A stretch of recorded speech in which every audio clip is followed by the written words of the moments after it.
Je pense que par le thème logements sociaux, on doit entendre les logements qui sont destinés à une classe appelée la classe moyenne, c'est-à-dire des personnes à revenus modestes qui sont prises à l'initiative soit publique ou privée, mais généralement c'est dans une initiative publique.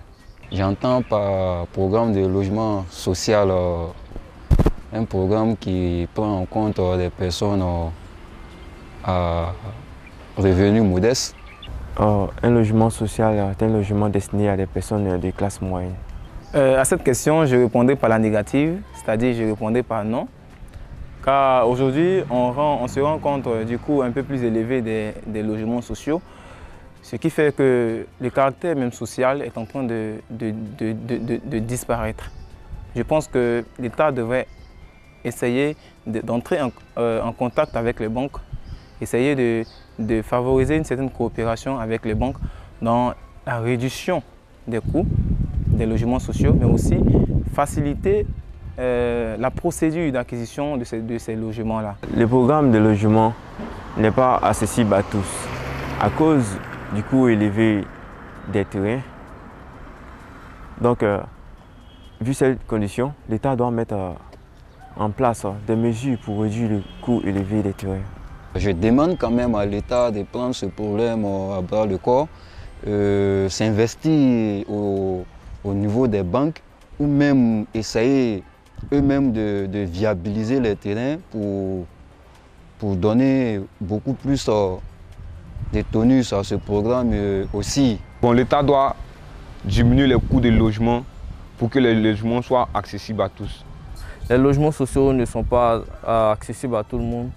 Pour pouvoir remédier à ce problème, l'État doit, à travers des partenariats, réduire le coût. Comme vous le savez, les prix varient de 12 millions à 30 millions. Comme on l'a dit, les logements sociaux sont faits pour des personnes à revenus modestes. Donc, je pense que l'État doit réduire le coût des logements sociaux.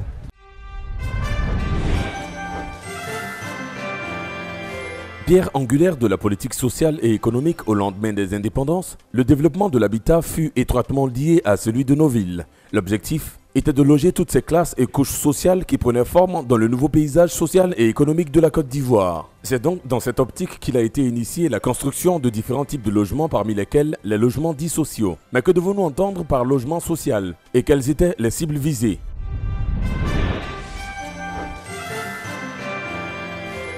Un programme de logements sociaux est un programme de logement destiné aux revenus modestes. En général, les logements sociaux sont initiés par les États. Et l'État, pour permettre aux revenus modestes de pouvoir acquérir des logements ou se loger à moindre coût. L'État subventionne ces logements à travers plusieurs mécanismes. L'État peut octroyer le foncier aux promoteurs privés. L'État peut exonérer les matériaux de construction, nous voulons parler de la TVA. L'État peut exonérer sur le bénéfice commercial, les impôts sur le bénéfice commercial. L'État aussi incite les banques à financer les acquéreurs à un taux inférieur au taux habituel du marché. Les logements sociaux sont définis par des critères de revenus et des critères de standing. C'est-à-dire qu'il y a un coût minimum et il y a un coût maximum que ce logement ne peut pas excéder. Et elle est destinée à la frange de la population qui a des revenus modestes. Il y a le logement social en copropriété, c'est-à-dire collectif. Il y a le logement social individuel et il y a le logement social pavillonnaire. Voilà. Et aussi, les différents types d'accession sont, il y a le logement social destiné à la location et le logement social destiné à l'acquisition.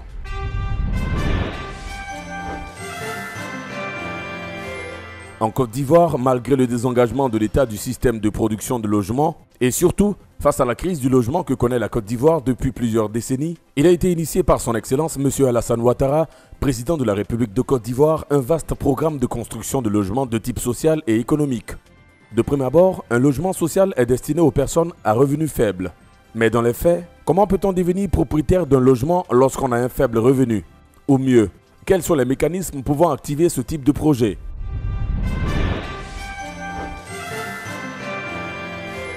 À mon avis, pour un faible revenu, pour être propriétaire, il ne peut qu'avoir recours à un prêt bancaire, c'est-à-dire un prêt auprès d'un établissement financier et dans des conditions qu'il pourra lui-même négocier directement lorsqu'il veut lui-même acquérir sans passer par un programme de logement social.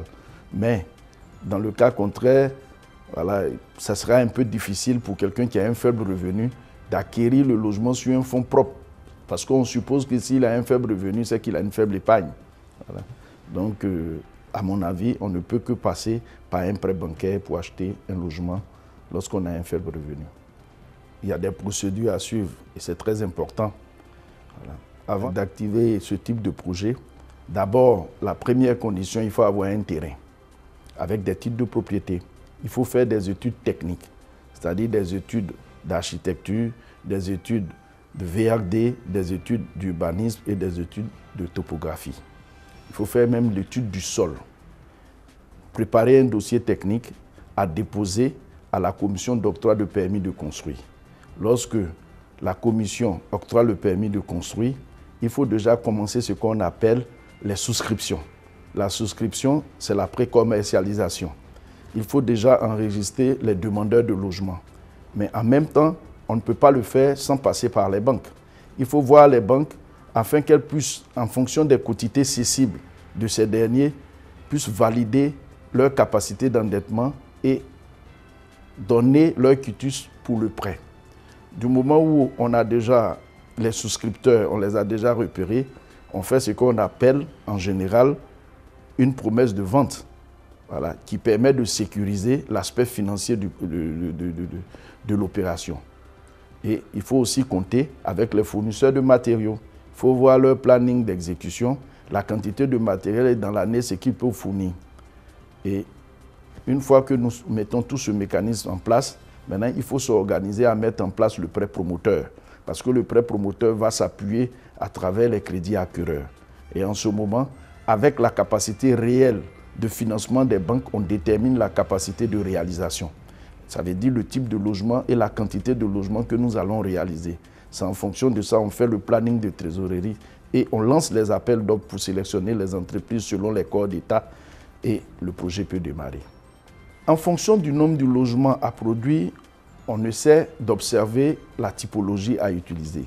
Mais en général, on utilise soit une typologie en préfabriqué ou dans la méthode traditionnelle. La méthode traditionnelle, c'est la méthode du montage avec les agglomérés.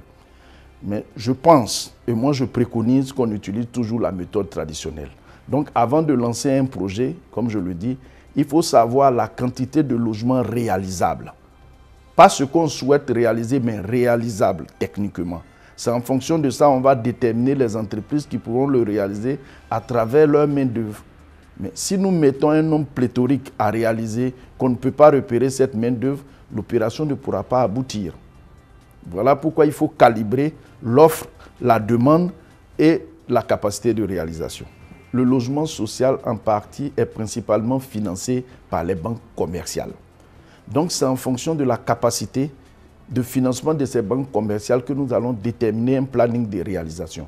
Donc il ne faudrait pas déjà annoncer des quantités de logements à réaliser sans avoir fait ces études au préalable. Ça, il faut l'éviter. Il faut éviter de faire souscrire aux gens qui n'ont pas une capacité nette d'endettement. Parce que c'est la banque qui détermine qui a une capacité d'endettement. Il faut éviter de lancer le projet sans avoir fait des études techniques au préalable. Il faut éviter de commencer à repérer des souscriptions sans avoir mis en place un mécanisme, c'est-à-dire le financement pour réaliser. Quand on n'a pas fait une étude technique, c'est que nous allons réaliser, puisque c'est sur du grand nombre, nous allons réaliser un quartier qui ne sera techniquement pas viable. Parce que si on ne fait pas d'études techniques, le drainage des eaux de pluie, la quantité possible de l'énergie qui doit servir à cette zone, ça sera pratiquement inhabitable. Et si nous réalisons le projet avant de l'assainir, ça va poser un gros problème. Maintenant, si on n'a pas évalué les conditions de financement, on va s'exposer à un nombre pléthorique de souscripteurs, mais les financements ne sont pas en amont qui ne permettront pas de réaliser ces logements.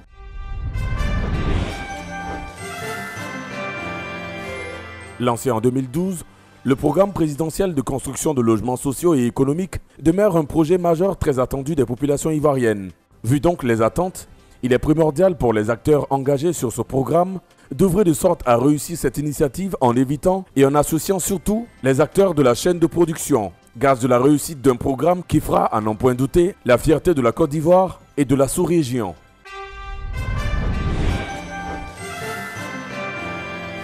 Pour la réussite proprement dit d'un projet immobilier à caractère social, nous devons faire intervenir les banques. Ça veut dire avant d'initier le projet, il faut faire ce qu'on appelle la pré-commercialisation. Identifier les potentiels souscripteurs, aller auprès des banques pour vérifier leur capacité d'endettement.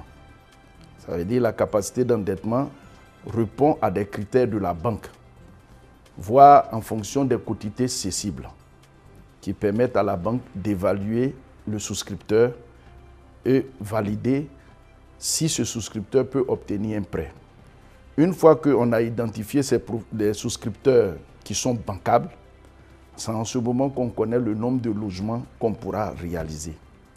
Parce que sans oublier que les banques même, elles sont tenues à des ratios prudentiels, puisque la Banque centrale conseille aux banques de ne pas prêter plus de 20% de leurs fonds propres à long terme. Et dans le cadre d'un prêt immobilier qui court sur 10 ans, dans nos économies, un prêt sur 10 ans, c'est un prêt à long terme. Donc quand vous regardez les états financiers que nos banques publient, on peut évidemment se rendre compte de leurs fonds propres. Donc il suffit de faire un calcul, on peut savoir toutes les banques en Côte d'Ivoire réunies, combien elles peuvent louer dans le cadre des financements des logements.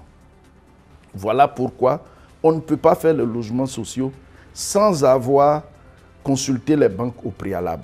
C'est la condition sine qua non pour la réussite. Nous connaissons nos économies et vous savez que c'est grâce à l'épargne nationale que la banque s'appuie pour pouvoir financer l'économie nationale. Donc, pour pouvoir déterminer la quantité de logements à réaliser, il faut regarder la quantité de logements financiables par les banques. Voilà pourquoi, pour réussir un projet de logements sociaux, il est indispensable de recourir aux banques et de faire les études ensemble avec les banques. L'État qui est le principal initiateur des logements sociaux, la première condition, l'État va repérer d'abord les promoteurs à même de réaliser ce type d'opération. L'État va mettre à disposition le foncier, tout cela dans l'objectif de rendre le coût accessible.